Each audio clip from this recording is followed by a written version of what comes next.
Hello, എല്ലാവർക്കും കൃഷ്ണാസ് വേൾഡിലേക്ക് സ്വാഗതം. എൻ്റെ കാന്താരി ചെടിയാണ് ഈ തലയാട്ടിക്കൊണ്ട് നിൽക്കുന്നത്.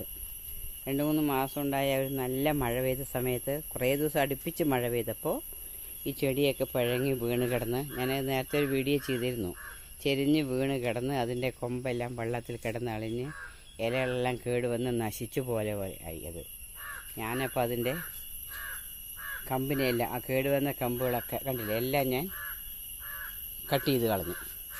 ഇപ്പോൾ നോക്കൂ എത്ര കാന്താരിയാണ് ഇതിലുണ്ടായിരിക്കണം. നോക്കൂ, നിറയെ കായ വന്നു. നമ്മൾ കേടുവന്ന ഇലകളൊന്നും ചെടികളോ കൊമ്പുകളൊന്നും അതിൽ നിർത്താതെ അതിൻ്റെ കഥാണ്ടോ സന്തോഷത്തോടെ തലയാട്ടണം. അതിൻ്റെ കമ്പെല്ലാം മുറിച്ച് കളഞ്ഞ് ആ വേരിലൊക്കെ കുറച്ച് മണ്ണ് കൂട്ടിയപ്പോൾ ഇഷ്ടം പോലെ കാന്താരി ഇപ്പം ഉണ്ടായിട്ടുണ്ട്. കണ്ടോ, ഒരു ചെറിയൊരു ശ്രദ്ധ കൊടുത്താൽ മതി. നമുക്ക് ആവശ്യത്തിനുള്ള കാന്താരി നമുക്ക് ചെടിയിൽ നിന്ന് തന്നെ കിട്ടും. നിറയെ ഉണ്ടായിട്ടുണ്ട്. കണ്ടില്ലേ,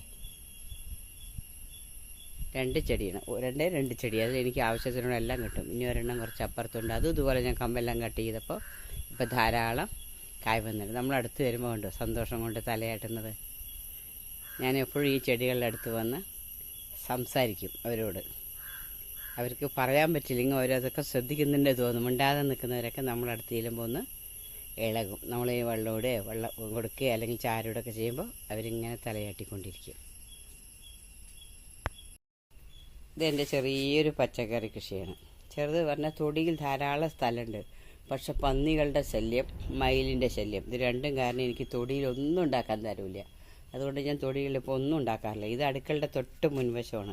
കുറച്ച് സ്ഥലമേ ഉള്ളൂ. ഇതിലേക്ക് ചെന്താ ഇതാണ്ടില്ല, ഇതിൽ എന്തൊക്കെയാണ് ഉണ്ടായിരിക്കണം നോക്കൂ. ഇതാ പയറുണ്ട്, ചീരയുണ്ട്, പിന്നെ ഇത് ഈ കാണുന്നതൊക്കെ മഞ്ഞളാണ്.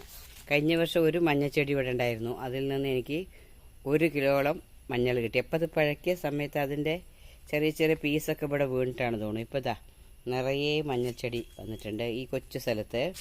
പിന്നെ ഇതാ ഞാനിവിടെ ഒരു പൈനാപ്പിൾ, അതായത് കൈതച്ചക്കട ചെടിയുണ്ട്. പിന്നെ ഇതാ പച്ചമുളകുണ്ട്. പച്ചമുളക് ചെടിയൊക്കെ അതാ പൂത്ത് വന്ന് നിൽക്കുന്നുണ്ട്. അതിൻ്റെ മേലെ കൂടി തന്നെ ഒരു കുമ്പളത്തിൻ്റെ വള്ളി, അതും ഇതിൻ്റെ ഇടയിലുണ്ട്. അത് പടർന്നിങ്ങനെ വന്നത് ഈ പൂച്ചെടികളുടെ ഇടയിലൊക്കെ വന്ന് അങ്ങനെ കിടക്കുകയാണ്. ഞാൻ കവറ് കെട്ടി കൊടുത്തിരിക്കുകയാണ്. ഇതിനകത്ത് ഒരു കുമ്പളങ്ങ പിഞ്ചിട്ടിട്ടുണ്ട്, കവറ് കെട്ടി എന്നിരിക്കുകയാണ്. പിന്നെ ആ പയറിൻ്റെ ചെടി ഇതാ പടർന്ന് ഇങ്ങനെ പൂച്ചെടികളുടെ മേലെ കൂടെ വന്നിരിക്കുകയാണ്.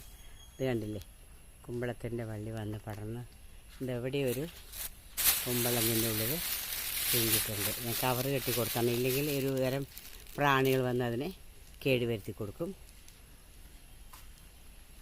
പിന്നെ ഇതാ ഇവിടെ ഇപ്പോൾ മെല്ലതാ ഉണ്ട്, ചെറുതായിട്ട് വരുന്നുണ്ട്. കുറച്ച് വലുതായി ഈ പൂ വിരിഞ്ഞ് കഴിഞ്ഞാൽ അതിനും കവർ കെട്ടി കൊടുക്കണം, ഇല്ലെങ്കിൽ കേടുവരുത്തും. മത്തന് അത്ര കുഴപ്പമില്ല, പക്ഷെ കുമ്പളത്തിൻ്റെ തൊലി കുറച്ച് കട്ടി കുറവായതുകൊണ്ട് പ്രാണികളൊക്കെ വന്ന് അത് കേടുവരുത്തും.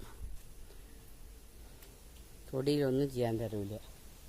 മയിൽ വന്നിട്ട് എന്താ ചെയ്യാൻ വെച്ചാൽ പച്ചമുളക്, തക്കാളി, എല്ലാ ചെടികളിലെയും തളിർപ്പ് വരുമ്പോൾ ആ കുലന്ത് വരില്ലേ, അതിനെ കൊത്തി തിന്നിട്ട് പോകും.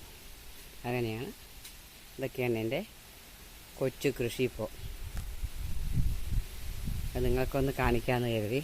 2-3 കുമ്പളങ്ങ ഇട്ടുണ്ടായിട്ട്, പിന്നെ 2-3 വലിയ കുമ്പളങ്ങ എനിക്ക് കിട്ടി. ഞാനത് വലിച്ചു വെച്ചിട്ടുണ്ട് ഓണത്തിന് പാകമായിട്ട്. Okay, thank you for watching.